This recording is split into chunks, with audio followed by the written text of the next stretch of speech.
Hoje nós vamos aprender sobre um antibiótico muito usado em meningites, especialmente nas meningites nos extremos de idade. Vamos lá aprender?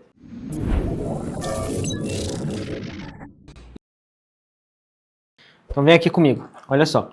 Nós vamos falar hoje sobre a ampicilina e ela vem nessas formulações de 1 grama e também pode vir em formulações de 500 miligramas, por exemplo. As duas são realmente bastante acessíveis quando elas estão disponíveis. Se a gente está falando de ampicilina, a gente está falando de uma medicação que é da família das penicilinas, é uma aminopenicilina. E assim como as outras penicilinas, ela age inibindo a produção da parede bacteriana. Ela se liga ali à proteína ligadora de penicilinas e impede a produção da parede bacteriana, levando a bactéria a uma lise, realmente levando a esse efeito bactericida. Ela realmente destrói a bactéria, tá bom? E como que é o espectro de ação? O espectro de ação da ampicilina. O diferencial dela, com certeza, é sua ação contra uma bactéria chamada de listéria. A listéria, ela é muito presente nas meningites e nas infecções do sistema nervoso central nos extremos de idade. A gente está falando aqui de recém-nascidos e também de idosos. Então, se você está diante de uma suspeita de meningite nesses dois extremos, o seu tratamento vai passar pela ampicilina. Então, se você já se deparou com um paciente nessa situação, eu preciso que você fique aqui comigo para você aprender a realmente dominar o uso da ampicilina, tá bom? Além da listéria, a ampicilina também consegue pegar o enterococo fecalis. O enterococo fecalis, uma enterobactéria, pode causar, por exemplo, uma endocardite, uma infecção no coração, pode ser uma causadora de uma infecção no trato urinário, uma pielonefrite. Então, é uma outra opção de tratar infecções também muito graves e também muito presentes, muito corriqueiras no nosso dia a dia.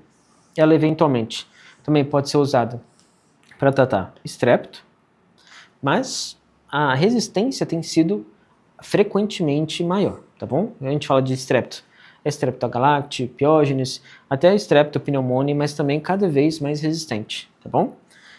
É uma medicação que ela não vai ter uma cobertura tão boa contra, por exemplo, hemófilos, moraxella, então realmente vamos focar na questão da listéria, no Enterococcus fecalis, nas situações de estrepto sensível à ampicilina, tá bom? Quanto à absorção dela, é uma medicação que você consegue encontrar formulações via oral. A absorção dela via oral é pequena, é cerca de 50%, mas você consegue de fato encontrar essas formulações, mas a gente vai dar preferência com certeza para a sua formulação endovenosa, tá bom? Ela vai ter uma boa penetração tecidual, especialmente no sistema nervoso central, quando as meninges estão inflamadas, tá bom? Se a gente está numa situação de meningite, a penetração da ampicilina ali para dentro do sistema nervoso central ela vai ser aumentada, tá bom? Realmente porque a meninge inflama, ela vai aumentar, vai ficar mais porosa e moléculas maiores vão conseguir entrar dentro ali do sistema nervoso central, tá bom? É uma medicação que ela vai ter excreção renal e, consequentemente, vocês já estão acostumados a fazer o ajuste para a função renal do paciente, tá bom? Como que a gente vai usar a nossa ampicilina? Como eu falei para vocês, temos a formulação de 1 grama e também temos a formulação de 500 miligramas. Exemplos de situações que a gente vai usar: de meningite bacteriana causada pela listéria. Novamente, extremos de idade, tá bom? Uma endocardite por enterococo fecalis, uma infecção do trato urinário também pelo enterococo fecalis, uma pielonefrite pelo enterococo fecalis, até mesmo uma sepse que pode ter se originado nesses órgãos e a principal suspeita foram essas bactérias, tá bom? Uma sepsis de sistema nervoso central ali de um paciente idoso, por exemplo, você pode fazer uso da ampicilina para tratar esse paciente. Como que vai ser a dose do uso da ampicilina nessas situações? Vamos lá, vamos considerar um clearance de creatinina normal, que para ampicilina a gente vai considerar um clearance acima de 50, tá bom? muitos antibióticos a gente considera isso, alguns 60, outros 40, alguns 30. Eu vou sempre falando com vocês quando isso mudar. Se a gente está diante de uma infecção moderada, por exemplo, pelo Enterococcus fecalis, a gente pode fazer ampicilina de 500 miligramas, de 6 em 6 horas. É uma opção. Você vai aumentando, se realmente for necessário. Infecções mais graves, infecções, por exemplo, infecções do sistema nervoso central, paciente com uma sepse, por uma bactéria, por um Enterococcus fecalis que começou ali de uma pielonefrite, você vai poder fazer até mesmo 2 gramas de 4 em 4 horas. A meia-vida da ampicilina é muito curta, de 1h30 a 2 horas. Então, numa situação que o paciente está muito grave, você consegue fazer de 4 em 4 horas com segurança, tá bom? Então, realmente, nessa situação, a gente vai conseguir aumentar a dose com segurança. Por exemplo, para meningite, a gente está aqui fazendo 6 doses por dia, quando a gente faz de 4 em 4 horas, a gente faz um total de 6 doses, a gente vai fazendo 12 gramas por dia para o paciente. Na meningite, a gente pode chegar até mesmo 14 gramas com segurança, tá bom? Então, vai ser um antibiótico bastante versátil, que você com uma dose pequena, até uma dose grande, você consegue fazer ali para o seu paciente, tá bom? Como que a gente vai fazer o ajuste para a função renal? Olha só.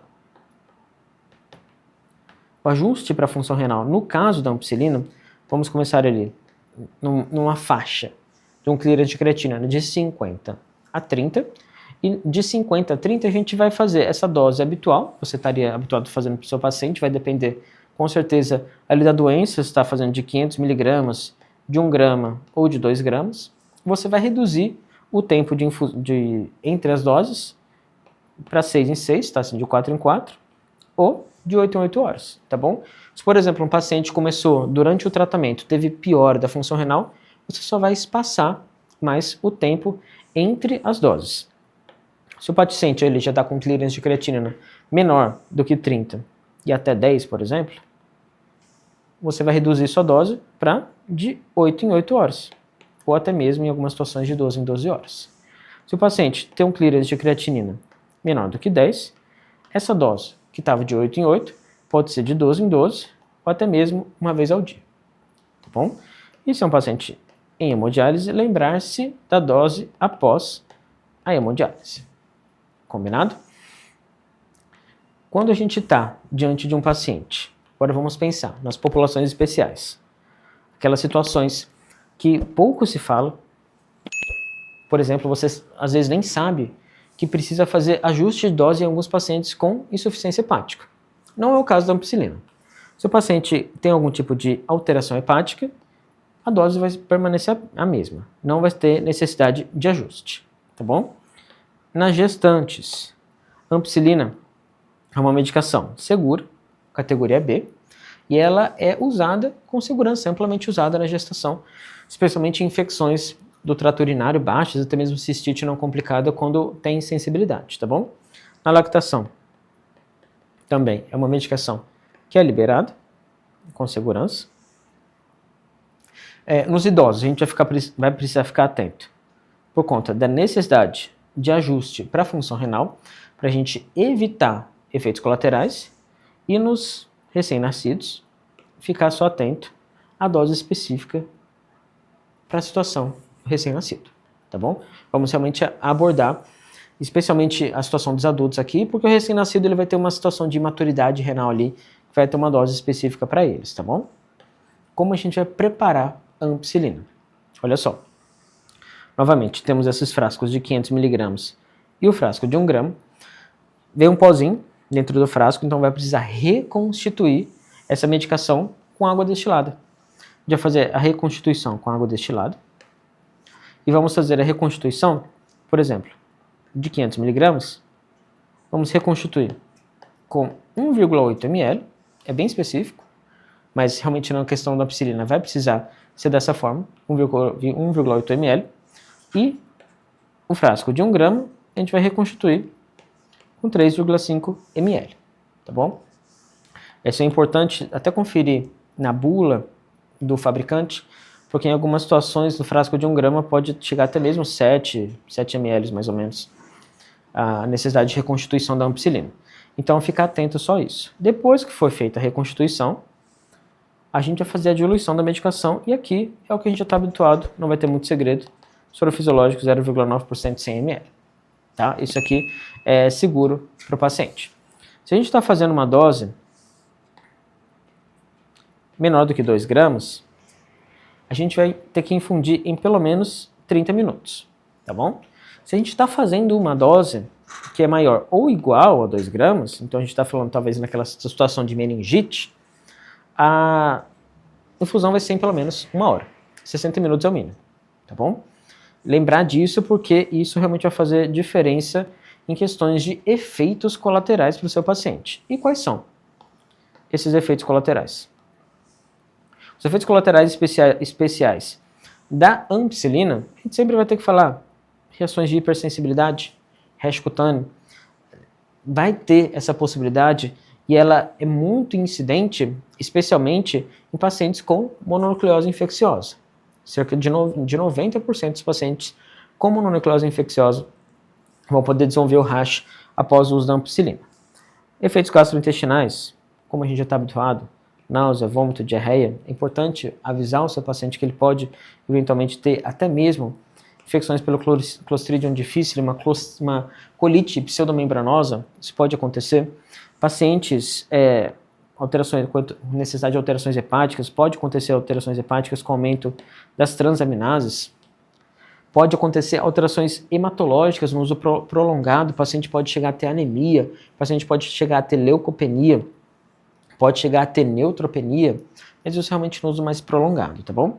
E o paciente também pode ter reação local com flebite, alguma dor durante a infusão, queimação durante a infusão, isso pode acontecer, tá? Mas agora vem comigo aqui para a gente aprender na prática a prescrição da ampicilina. Vamos considerar um caso de um paciente de 75 anos. A gente está falando de paciente de 75 anos, a gente tem um grupo de bactérias que acomete mais essa faixa etária, especialmente se a gente está falando de um acometimento do sistema nervoso central. Pensando no paciente de 75 anos que chega com febre, com rigidez nucal, paciente que chega com alteração de nível de consciência, um paciente que teve ali um histórico recente de uma infecção respiratória, um paciente que tem uma punção lombar sugestiva de um quadro bacteriano, de realmente uma infecção bacteriana do sistema nervoso central, a gente precisa pensar na possibilidade de uma meningite causada por listéria. A gente vai precisar cobrir a listéria com ampicilina. Então, nessa situação, se a gente está falando de uma infecção do sistema nervoso central, vamos começar com 2 gramas. Apesar do sistema nervoso central, nessas situações inflamatórias, ter o aumento da penetração da ampicilina, a gente vai precisar aumentar a dose. Já fazer 2 gramas, vamos começar fazendo a medicação de 6 em 6 horas. Vamos fazer 2 gramas de 6 em 6 horas e a gente vai, primeiro, reconstituir a ampicilina. Se a gente está falando de 2 gramas, a gente vai fazer 2 frascos de 1 grama, tá? E cada frasco a gente vai reconstituir com 3,5 ml de soro fisiológico, 0,9%.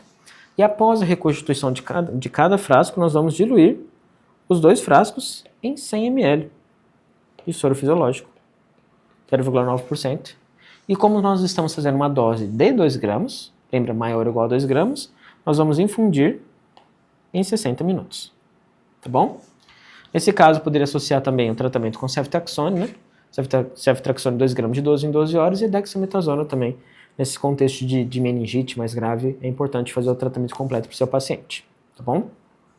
Então, hoje, você aprendeu aqui comigo, o uso da ampicilina, uma medicação bastante versátil, bastante teleguiada, bastante especialista no tratamento, na destruição da listéria, mas é uma medicação que, se você precisar usar, ela tem os seus detalhes.